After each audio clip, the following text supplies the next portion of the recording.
सारे सवालों का जवाब देने के लिए जो खास मेहमान हमारे साथ जुड़ चुके हैं, उनसे मैं आपका तारुफ करवा देना चाहती हूं। इन सवालों का जवाब देने के लिए इस वक्त हमारे साथ भारतीय जनता पार्टी से शहजाद पूनावाला जुड़ चुके हैं। हमारे साथ समाजवादी पार्टी से अनुराग भदौरिया जो हैं वो जुड़ चुके हैं। आरजेडी से शक्ति सिंह यादव साहब, एलजेपी-आर यानी रामविलास पासवान गुट के AK वाजपेयी साहब जुड़ चुके हैं। आप सभी का बहुत बहुत स्वागत है। शुरुआत सबसे पहले मैं शक्ति यादव साहब आपसे करना चाहती हूं। आप कौन से दिखते हैं? आप अरब से आए दिखते हैं, चीनी दिखते हैं, अफ्रीकन दिखते हैं कि अंग्रेज दिखते हैं? ये सवाल उनसे पूछी जानी चाहिए जिनको भिन्न भिन्न रंगों में दिखते हैं। हम तो देश के वासी हैं और हर इस देश में रहने वाला हर व्यक्ति भारतीय है और वो देश का है, और किसी का व्यक्तिगत बयान से हमारी पार्टी का न कोई लेना न कोई देना, यही तो कोई मतलब नहीं है।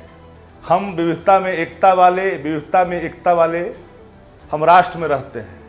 कई भाषा हैं, कई वेशभूषा है, रहन सहन है, खान पान है। मोदी जी तो खान पान पर भी चर्चा कर देते हैं आजकल, उस पर भी हम नहीं जाना चाहते। हम तो इतना ही जानते हैं कि क्या इन्होंने कहा, पित्रोदा जी ने क्या कहा, पित्रोदा जी का मामला है, उससे हम लोग को कोई लेना देना नहीं है। यही तो परेशानी कौन व्यक्ति सरहद पार रह करके क्या बोल रहा है, यही तो क्या बोल रहा है, उससे हमारे गठबंधन को क्या लेना देना? नहीं, पर परेशानी में तो डालता है ना। आप देखिए क्या लेना देना गठबंधन को? आज इस पर डिबेट होगी कि नहीं होगी? बताइए, भारतीयता को लेकर अजीब गरीब बयान, एक आदमी जो 7 समंदर पार बैठा है उसको क्या जरूरत है? और मुद्दा तो फिर बनेगा ना। आपने भारतीयता पर सवाल उठा दिया है ना। कांग्रेस, आप दबाव बनाइए ना कि कांग्रेस इनको निकाल कर बाहर फेंके। मैंने एक लाइन में आपको कहा, सरहद पार रह करके कौन व्यक्ति किससे सरिता प्राप्त कर करके कितने में किन शब्दों को रखता है, बेचता है, परोसता है, उससे हमारे गठबंधन को, हमारे दल को कोई लेना देना नहीं। मैं इस देश का हूं, इस देश का नागरिक हूं। उत्तर हो, पूरब हो, पश्चिम हो, पूर्वोत्तर राज्य हो, नॉर्थ ईस्ट हो, सब हमारे हैं। अब कौन एक सेकंड, ये रुबिका जी या तो कंटेंट पूरा होने दीजिए या तो फिर हमको कहिए मैं बैठ जाऊं। नहीं शक्ति साहब, आप तो जानते हैं मैं तो बहुत इत्मीनान से आपकी बात सुनती हूँ। आप मुझे बताइए ना, एक शख्स जो राहुल गांधी के हर दौरे को ऑर्गेनाइज करता है, राहुल गांधी जिसकी हर बात को सुनते मानते हैं, तो इस तरीके के बयान जब वो दे रहे हैं, ये तो नहीं रुबिका जी पूरी बात सुन लीजिए। मैं समझ गया आप क्या कहना चाहते हैं। राहुल गांधी के दौरे का क्या इंतजामात करते हैं विदेशों में, मुझे जानकारी नहीं है, नंबर 1। नंबर 2, वो व्यक्ति क्या बोल रहा है उसको राष्ट्र से, राष्ट्रवासी से हमें कोई लेना देना नहीं। वो सरहद पार भर के क्या बोल रहे हैं उससे देश के लोगों को न लेना देना है, न हमारे गठबंधन को। दूसरी बात, कई जो भगोड़े हैं देश के अंदर में, प्रधानमंत्री जी के साथ कई इंतजामात करते हैं, जाकर के अमेरिका में जाकर के ऑर्गेनाइज करते हैं और देश लूट के चले जाते हैं। उस पर तो कोई चर्चा नहीं होती देश के अंदर में, उस पर मैंने कोई डिबेट नहीं देखी। हाँ, ये बात अलग है कि देश के अस्मिता पर, देश के खान पान पर, देश के वेशभूषा पर, रंग पर अगर कोई सवाल करेगा तो मैं इसकी निंदा ही नहीं करूंगा, सिरे से खारिज करूंगा। ऐसे शहजाद पूनावाला, राष्ट्र का सवाल है। ठीक है, सुन लिया आपने। एक ऐसा आदमी जिससे हमारा कोई वास्ता नहीं, इंडिया गठबंधन क्यों सफाई दे? सुन लिया आपने शहजाद पूनावाला, जवाब दीजिए। सबसे पहले तो आज मुझे लग रहा है कि पैनल में 3 अमेरिकन और 1 अरबी बैठा है, कोई अफ्रीका से दिखाई नहीं दे रहा है मुझे। ठीक है, हम डिबेट शुरू कर देते हैं। वैसे देखिए, ऐसा है कि ये शब्द अंकल सैम के हैं पर सोच तो राहुल बाबा के है ना। ये अंकल सैम कौन है? केवल वो राहुल बाबा के गुरु ही नहीं, बल्कि राहुल बाबा के विदेशी ट्रिप को ऑर्गेनाइज करने वाले ओवरसीज कांग्रेस के अध्यक्ष है, ऑफिस बेरर है, प्रेसिडेंट लेवल पर है।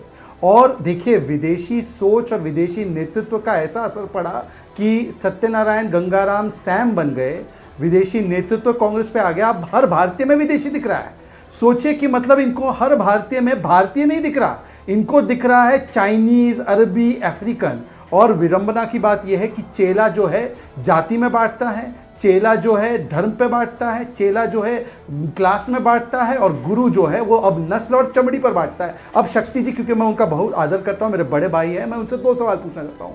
चलिए, अंकल सैम से किनारा कर देंगे, कांग्रेस से जनता किनारा कर रही है और उसके चक्कर में आपसे भी किनारा करेगी। पर डीएमके के नेता मारन जी ने और एलन गोवन जी ने कहा उत्तर भारत के लोग टॉयलेट क्लीनर है, उसके ऊपर आपकी कभी टिप्पणी आई क्या?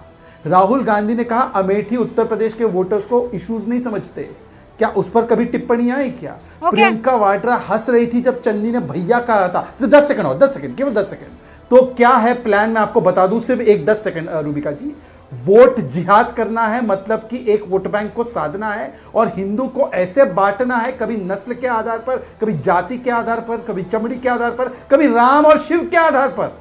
इसको भी बांटना है तो बांटो और राज करो को एकदम अलग लेवल पर ले जाने का काम शक्ति जी आज चमड़ी पर बांटा गया और इसी चमड़ी पर बांटते हुए शक्ति जी 30 द्रौपदी सेकंड में मुर्मू जी का भी विरोध किया गया। रिस्पॉन्ड कीजिए, फिर मेरे दो और TMC के मेहमान। नेता ने द्रौपदी मुर्मू जी के चमड़ी पर भी बोला था। मैं पहले आप ऑर्डर में लीजिए डिबेट को। रुबिका जी एक लाइन में, मैं यहाँ जो बैठे पैनल में है कौन क्या है, मैं तो भारतीय हूँ, राष्ट्रवादी हूँ, राष्ट्र में आस्था रखता हूँ, राष्ट्र की वेशभूषा, खान पान, रहन सहन, विविधता में, एकता में अस्थाई नहीं भरोसा करता हूँ। जो लोग रंग के आधार पर बात कर रहे हैं वो बिल्कुल मैं राष्ट्र का मानता ही नहीं, एक नंबर। दूसरी बात, सबसे बड़ी बात, जो लोग ये कह रहे हैं द्रौपदी मुर्मू जी की बात कर रहे हैं, तो क्यों नहीं पार्लियामेंट के अंदर बुला लिया, क्यों नहीं रामलला के मंदिर में बुला लिया? आप तो छुआछूत पहले ही मानते हो, आप तो आपका एक्शन में दिखता है, कंडेम कर लो कि हमसे गलती हो गई, भूल हो गई। आपके नेता 2002 में गडकरी जी ने क्या कहा, गांधी मैदान में बिहारियों को डॉग से तुलना की, सारी जगह जगहसाई हुई, लोगों ने थू थू की। प्रधानमंत्री तत्कालीन उस समय उन्होंने क्या खेद प्रकट किया। हम उन बातों पे नहीं जाना चाहते, कौन क्या बोल रहा है, सरहद पार रह करके कोई भारतीयों को अपमानित करेगा, हम उसको स्वीकार करेंगे, हम उसकी बातों से एग्री करेंगे। आप अग्री नहीं कर रहे हैं, लेकिन गठबंधन में आपके साथी हैं, ये पूरा का पूरा मामला आप जानते हैं कि बीजेपी इसको क्यों छोड़ेगी, कोई मुद्दा नहीं छोड़ना चाहेगा ना इसमें। आप 30 सेकंड में शहजाद पूनावाला, फिर दो मेहमान, प्लीज 30 सेकंड में, दोनों स्क्रीन पर। देखिए शक्ति जी ने जो बोला वो स्वाभाविक है उनका बोलना, क्योंकि उन्होंने उस समय पर तो द्रौपदी मुर्मू जी के खिलाफ जाकर वोट भी किया था और अब द्रौपदी मुर्मू जी अनुसूचित जाति जनजाति का पूरा आरक्षण मुस्लिम को देना है, मतलब MY में से भी Y को किनारा करके M को आगे करना है, कल लालू जी ने बताया। और सैम पित्रोदा का एक और बयान आया है कि आइडिया ऑफ इंडिया और डेमोक्रेसी के खिलाफ राम मंदिर और रामनवमी है। अब बताइए, राहुल कहते हैं मैं शक्ति के खिलाफ लड़ रहा हूं, सनातन समाप्ति DMK, सनातन बीमारी खड़गे, और अब बोलते हैं कि राम और रामनवमी जो है भारत की लोकतंत्र और विभिन्नता के खिलाफ है। तो इसके ऊपर क्या स्टैंड है, बता दीजिए शक्ति जी।